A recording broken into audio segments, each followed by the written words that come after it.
ओम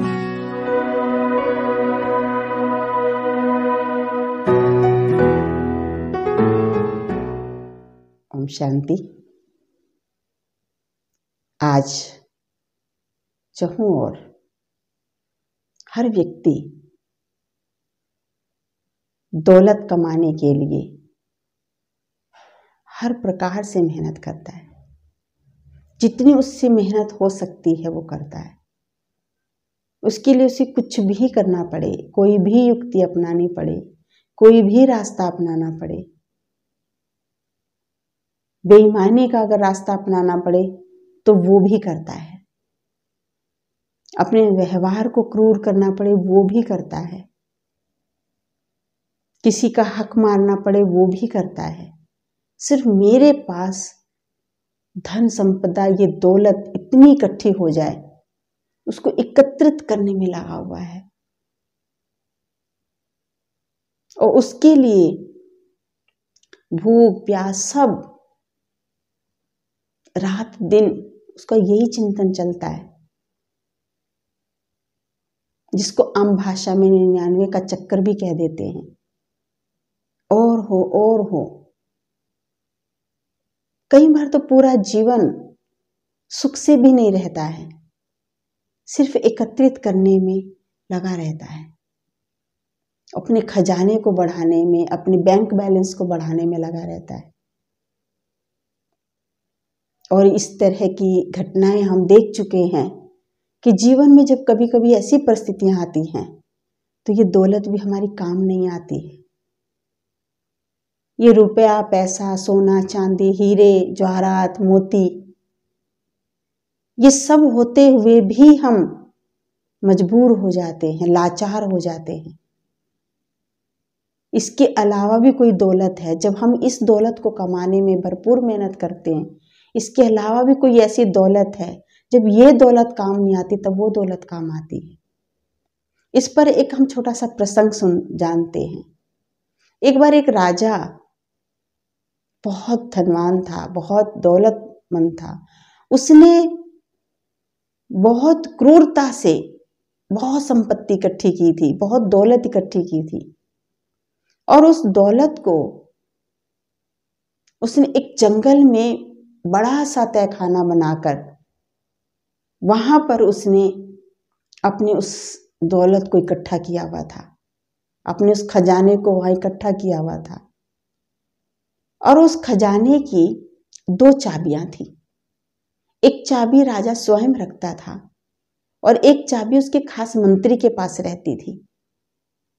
इसके अलावा उस खजाने के बारे में कोई नहीं जानता था, सिर्फ राजा और उसका वो वफादार खास मंत्री वही जानता था, और कोई नहीं जानता था उसके बारे में। एक दिन राजा बिना किसी को बताए अपने खजाने को देखने के लिए निकल गया और उसने खजाने को खोला। और खजाने को खोल के उसके अंदर जब दाखिल हुआ और वहां पर वो अपने खजाने को निहारने लगा, और खजाने को निहार करके अपने आप को एक तृप्ति का अनुभव कर रहा था, खुश हो रहा था अंदर से। उनको निहार निहार के संतुष्टि मिल रही थी उसको। हीरे, मोती, सोना, चांदी, बहुत सारे रत्न उस खजाने में उसने एकत्रित किए हुए थे और बड़ा सुकून पा रहा था उस खजाने को देख करके वो।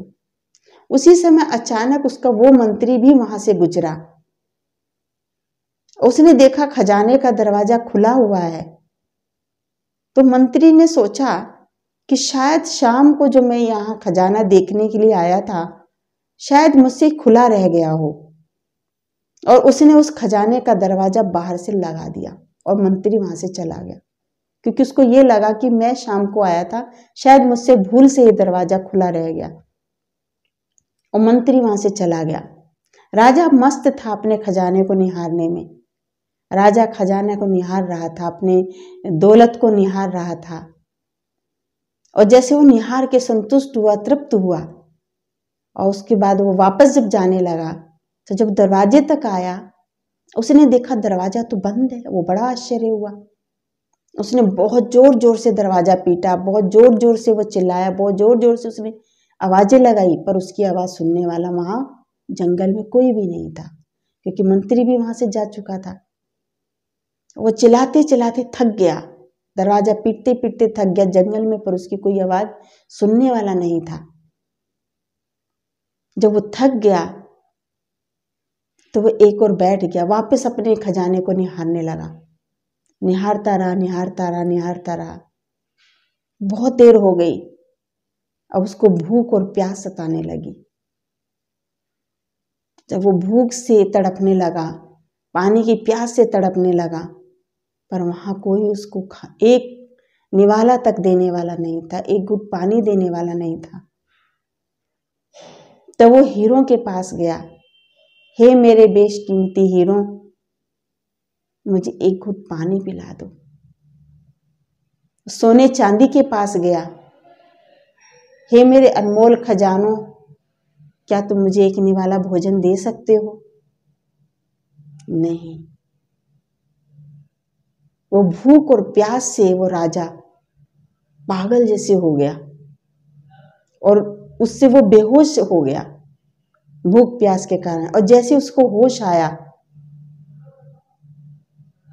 तो वो अपने खजाने के पास गया और उसने एक साइड में हीरे बिछा दिए, मोती बिछा दिए, और उसका एक बिस्तर बनाया और बिस्तर बना करके वो उस पर लेट गया, लेट गया। और वो भूख और प्यास से धीरे धीरे जब राज्य के अंदर लापता राजा की खोज शुरू हुई, राजा बहुत दिनों से लापता है, राजा मिल नहीं रहा है। वो मंत्री अपनी पूरी सेना को लेके राजा को ढूंढ रहा था इधर उधर। ढूंढते ढूंढते एक दिन उसको लगा चलो मैं राजा का खजाना तो चेक करके आऊं एक बार। जब वो राजा का खजाना वहां चेक करने के लिए गया, खजाने का दरवाजा खोला, उसने अंदर गया, उसने देखा कि चारों तरफ हीरे और मोती बिछे हुए थे, उसका बिस्तर लगा हुआ था और उसके ऊपर राजा की लाश पड़ी हुई थी और उस लाश को कीड़े और मकोड़े खा रहे थे, चींटे खा रहे थे। इतनी सारी दौलत, इतना सारा पैसा, इतने हीरे मोती, लेकिन उसको भोजन और पानी नहीं दे सके। तो जब राजा उस हीरे और मोतियों पे लेटा था, तड़प रहा था, तो उसके मन में एक विचार आ रहा था। वो किसी को संदेश देना चाहता था, लेकिन वहां उसको कोई कागज और पेन भी देने वाला नहीं मिला, कागज और पेन भी नहीं मिला उसको वहां पर। तो उसने एक पत्थर से अपनी उंगली को चोट पहुंचाई और उसे खून निकला। उस खून से दीवार पर उसने कुछ संदेश लिखा। जब मंत्री ने जब राजा की लाश देखी तो उसने दीवार पर देखा कि राजा ने लिखा था कि दुनिया की ये दौलत हमको एक वक्त का भोजन और पानी नहीं दे सकती। हम जीवन में क्या कर रहे हैं? हम जीवन में आज सोना चांदी, हीरे मोती, पैसा रुपया, इसको इकट्ठा करने में लगे हुए हैं, इस दौलत को बढ़ाने में लगे हुए हैं। आज हमारे पास करोड़ है तो 10 हो, 10 है तो 20 करोड़ हो, इतने प्लॉट हैं तो और 10 प्लॉट हो, एक मकान है तो 4 मकान हो, 4 है तो 10 हो। हम ये दौलत इकट्ठा करने में लगे हुए हैं, जबकि हम इस तरह की घटना देख चुके हैं। जब कोरोना पीरियड हुआ, कोई रुपया पैसा रिश्तेदार कोई काम नहीं आया। काम आते हैं ऐसे वक्त पर काम आते हैं तो दुआओं की दौलत काम आती है, ऐसे वक्त पर काम आती है, हमारे श्रेष्ठ अच्छे कर्मों की दौलत काम आती है। इसलिए जीवन में हम जब ये वाली दौलत इकट्ठी करते रुपए पैसे की, तो एक बात का और हमें ध्यान रखना चाहिए कि हमसे कोई भी ऐसा कोई कर्म नहीं हो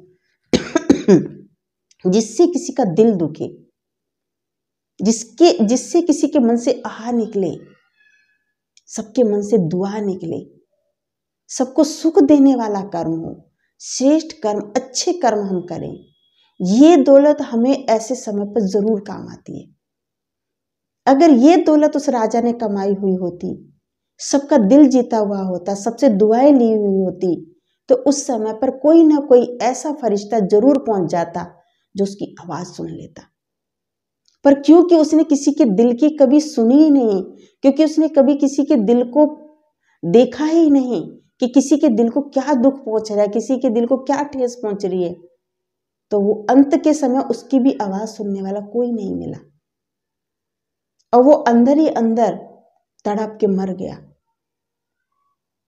हमारे दिल की आवाज, हमारे मन की आवाज भी कोई सुने, उसके लिए हमें भी औरों के मन की आवाज सुननी है, हमें भी औरों के दिल की आवाज को समझना है, उनकी भावना को समझना है, उनको सुख देना है, उनको राहत पहुंचानी है।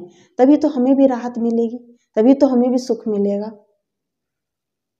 ये कर्मों की ऐसी दौलत है, श्रेष्ठ अच्छे कर्म, दुआ देने वाले कर्म, सबको सुख देने वाले कर्म और निस्वार्थ भाव से किए हुए कर्म, किसी के हम कुछ काम आ सके निस्वार्थ भाव से। हम किसी के काम तो आते हैं पर उसमें कोई ना कोई स्वार्थ होता है, तो वो कर्म वहीं का वहीं खत्म हो जाता है, वो स्वार्थ पूर्ति हुई वहीं खत्म हो गया, वो जमा नहीं हुआ, वो खजाना नहीं बना, वो दौलत नहीं बनी हमारी, वो कमाया और खा लिया। नाम का स्वार्थ है, मान का स्वार्थ है, शोहरत का स्वार्थ है, कोई भी स्वार्थ है, या हमने उसका काम किया तो वो मेरा काम करे, अगर ये स्वार्थ है तो जब हमने किया उसने हमारा कर दिया, काम खत्म हो गया।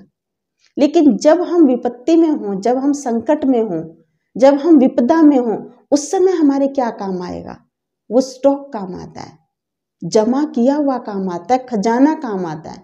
वो खजाना वो होता है जो हमने बचा के रखा है, जो कमाया खा लिया वो खजाना नहीं होता, वो कमाई नहीं होती। कमाई विपत्ति में जो काम आती है वो जमा की हुई काम आती है, वो जमा वो होती है जो अब भी हम खा लें, औरों को भी हमने खिला दिया, उसके बाद जो हमने बचा ली वो हमारी कमाई होती है, वो हमारी दौलत होती है, वो हमारा खजाना होता है जो मुसीबत में हमारे काम आता है। तो ऐसी दौलत, ऐसा खजाना हमें जरूर कमाना है। अभी भी हमारा जीवन सुखमय हो, औरों को भी हम सुख देते चले, वो तभी होगा जब हमारे अच्छे कर्म जो हों, दूसरों को सुख दें, दूसरों की मदद करें, निस्वार्थ भाव से करें। उसके पीछे हमारी कोई लेने की कामना नहीं हो, लेने की इंटेंशन नहीं हो, लेने का भाव नहीं हो। लेके तो यही खत्म हो जाएगा, यही खत्म नहीं करना है, हमको जमा करना है। यहाँ तो है इस समय तो बहुत सारे सहयोगी हैं, बहुत सारे मित्र संबंधी हैं, ये हमारे काम आएंगे। लेकिन जिस समय मित्र संबंधी भी काम नहीं आए, मित्र संबंधी भी मदद नहीं कर पाए, धन भी मदद नहीं कर पाए, व्यक्ति भी मदद नहीं कर पाए, उस समय पे वो दौलत काम आती है। इसलिए ऐसी दौलत कमाएं, ऐसा खजाना अपना भरपूर करें जो विपत्ति के समय, संकट के समय सब हमारी आवाज सुन सकें, सब हमारे काम आ सके। और ये ऐसा खजाना है निस्वार्थ भाव से दूसरों के लिए किए हुए श्रेष्ठ कर्म, निस्वार्थ भाव से किए हुए दूसरों के लिए मदद, निस्वार्थ भाव से दूसरों के हम काम आए, निस्वार्थ भाव से हमने दूसरों को कुछ हेल्प की, निस्वार्थ भाव से जो हमारा कर्म होता है वो हमारी दौलत बनता है, वो हमारा खजाना बनता है। ओम शांति।